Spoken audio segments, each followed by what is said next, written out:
Hello বন্ধু, আমি চন্দনা। আজ আমার একটি অনুগল্পটি সত্যি খুব মর্মান্তিক বাস্তব কাহিনী। গল্পটি হলো একই জীবন।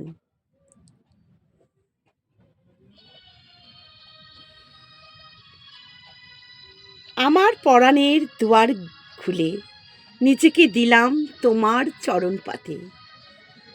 একে বেঁকে গেছে পথ বহু দূর চলে, হৃদয়ের আঙ্গিনায় তুমি থেকো বাবা, তুমি থেকো।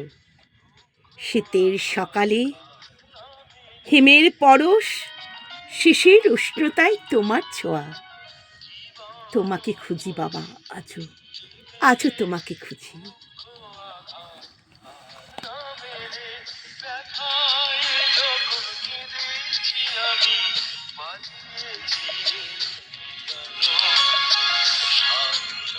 আমার গল্প একই জীবন।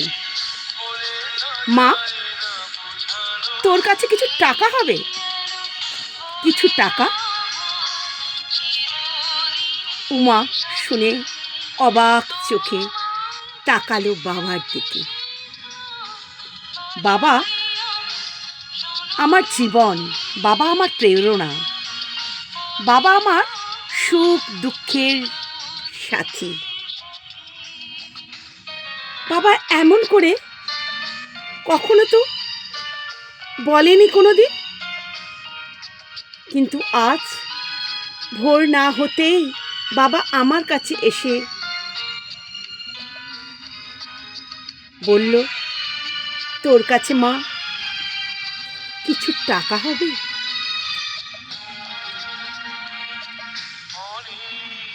আমি বাবার কথাটা শুনে যেন পাথর হয়ে গেলাম।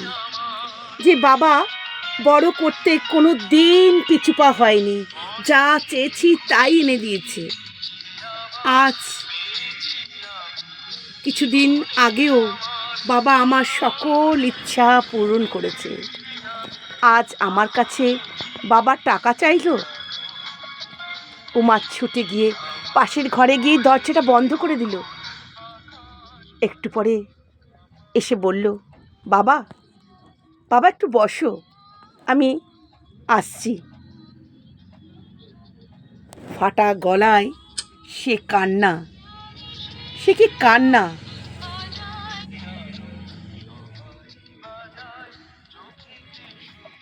বাবার কান্না মেয়ের কানে এলো না ঠিকই, কিন্তু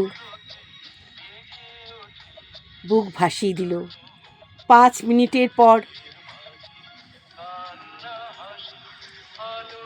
মেয়ে বাবার কাছে এসে 3,000 টাকা বাবার হাতে তুলে দিল। যে বাবা মাথা উঁচু করে চলতো, সেই বাবা আজ মাথা নিচু করে টাকা চাইল। বুকটা ফেটে হু হু করে উঠল। তারপর জানতে পারল মায়ের কাছে বাবার অফিস লকডাউন, কারখানা বন্ধ। বাবা একটা প্রাইভেট কোম্পানিতে চাকরি করত, বেতন 20,000 টাকা। অনেক কষ্টে বাবা সংসার চালাতো, বুঝতেও দেয়নি। ছোট ছোট সব আশাগুলো বাবা পূর্ণ করত। আজ বাবা মুখ বুজে এ কথা বলেছিল।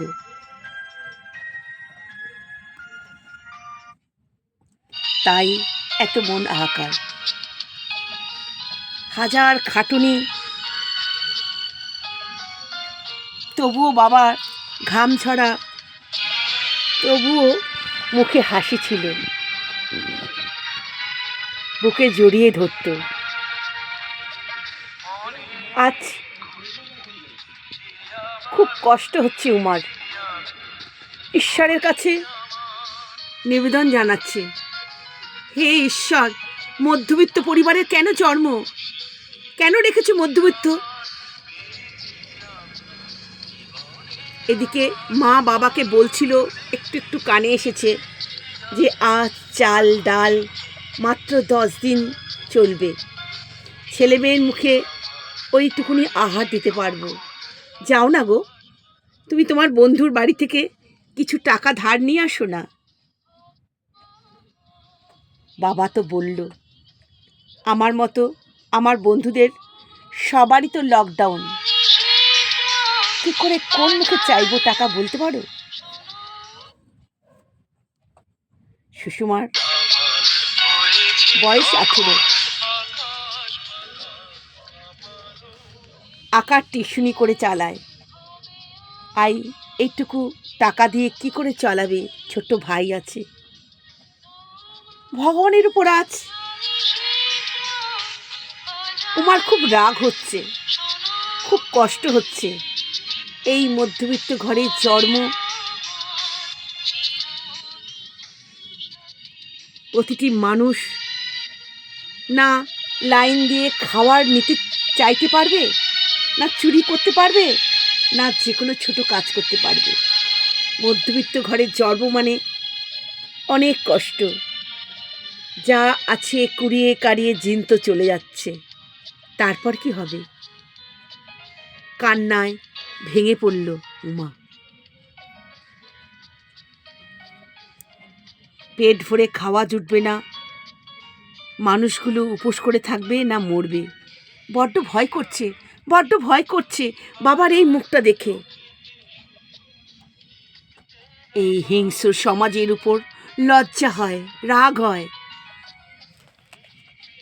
অসহায় গরিবদের জন্য কেন কেন কোনো কেউ কি নেই? অসহায় মানুষের জন্য কেন কখনো কি কেউ নেই যে পাশে এসে তাকে দেখবে, দুহাত ধরবে? তবু বাবার মুখে হাসি। দুমুঠো চাল এনে দিয়েও তার বাবা সন্তানদের মনে আহার দিচ্ছে, আর নিজে জল দিয়ে দুটো ভাত খেয়ে উঠছে। এই হলো মা বাবা। এমন দিন আসুক, তাদের মুখে যেন হাসি ফোটাতে পারি। আমার অনুগল্পটি কেমন লাগলো?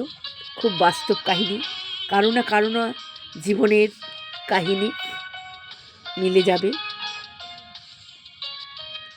অনেক ভালোবাসা নিয়েও পাশে থেকে বন্ধুরা। শুনতে শুরু করলো গান, কচি গলায় মাঝে মাঝে গিয়েও ফেলতে লাগলো।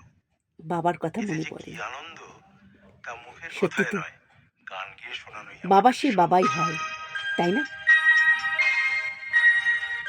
সব বৃষ্টির পাহাড় বুকে নিয়ে আনন্দে ভরিয়ে দেয়। অসহায় মানুষের পাশে কেউ কি দাঁড়াবে? নমস্কার বন্ধুরা, অনেক ভালোবাসা নিয়ে।